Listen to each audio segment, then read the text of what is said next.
You are engaging in the ELA Guidebooks Unit, Voices in America. The purpose of this video is to build background knowledge on how peaceful protesting and standing up for change has changed history. Be sure you have your handout and something to write with for this video. What does it mean to protest something? To protest means to make a statement or to do something expressing that you disagree with what is being said or done. The First Amendment of the Constitution protects our right to have freedom of speech.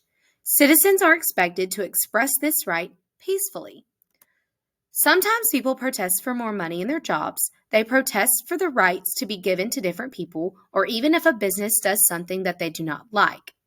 A lot of the amendments have been made to our Constitution because people chose to protest for something that they believed citizens should have a right to, or a freedom from something that was missing from the Constitution.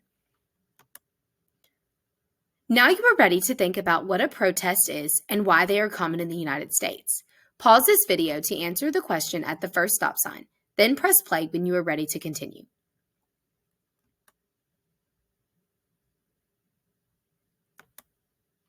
Let's review. A protest is a statement or action where someone says they disapprove of something and demand changes. People can protest in different ways.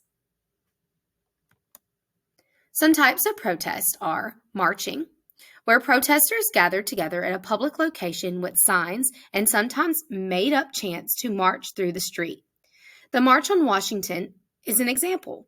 Another type of protest is a rally, like when Dr. Martin Luther King Jr. gave his I Have a Dream speech. A rally is an organized form of protesting, where individuals gather to hear a speaker rally everyone with the speech. A common form of protest during the Civil Rights Movement were sit-ins, and it is exactly what it sounds like. People gather and sit down or attend an event and refuse to leave until their demands are met. Another common form of protest during this time was boycotting, or to stop utilizing a certain business is also a form of protesting.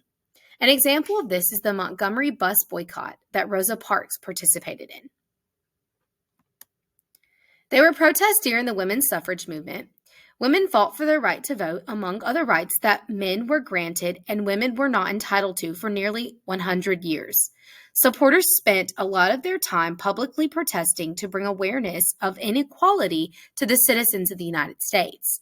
There were several marches that were held. However, they thought of something flashier.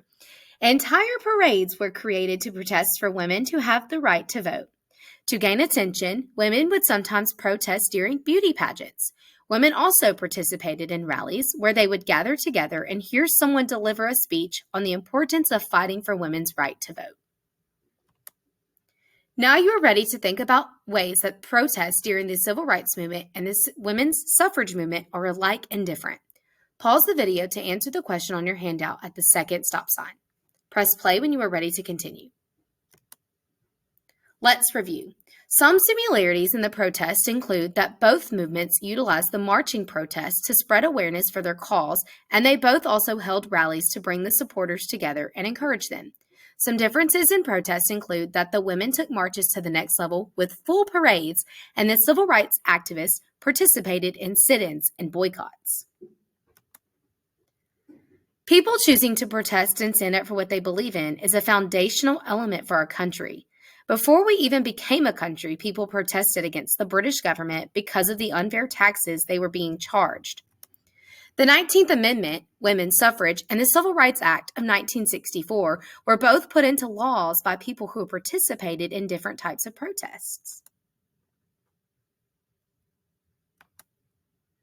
Now you are ready to think about why protesting is an important right that we have as citizens. Think about your learning from this video.